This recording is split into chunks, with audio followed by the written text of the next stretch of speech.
What is retirement? Many people see retirement as stopping to work. Many people see retirement as something that applies only to public servants. Many people, or most people today, see retirement as something that is bad. So they fear it. They don't even want to talk about it at all.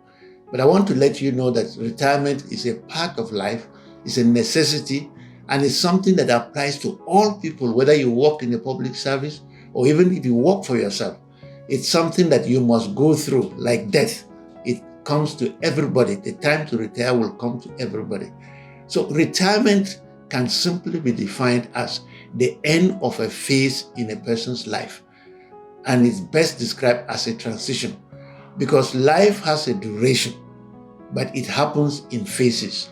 And so when you come to the end of a phase, it's expected that you transit to the next phase to continue living until when you come to the end of your life. That's you're going through the duration of your life.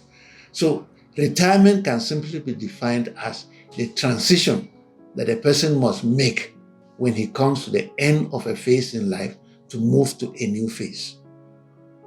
Now, why should we talk about retirement? We need to talk about retirement because we discovered in the course of my trying to educate people about retirement, following my discovery of the fact that many people retire into hardship. We need to talk about it because so many people are dying. Some are in a mess completely, I will say, because of ignorance of what retirement really is and how to prepare for it and how to do it when the time for it comes.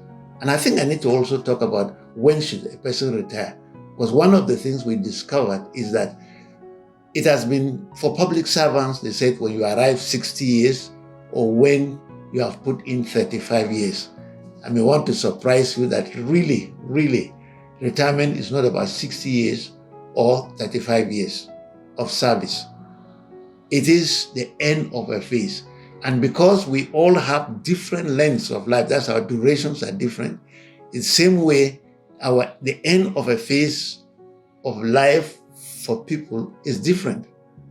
And so having a general date or a fixed date for people to say this is when you should retire, it's wrong. First is that who fixed these 35 years or these 60 years? The employer. If we likened working for somebody as somebody who has hired a donkey to carry a load for him, what does the person do when the donkey can no longer carry the load? You put him aside. And so waiting till 35 years or 60 years is actually a time when you are forced to retire. It's not the right time for retirement for all people.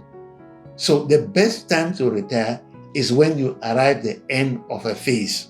Now the question I'm sure you are asking is, how do I know when I've arrived at the end of a phase? You know when you are arriving at the end of a phase in your life when you are emotionally disengaged.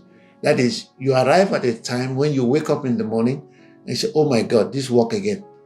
And you will let for you, if you had the choice, you will not go.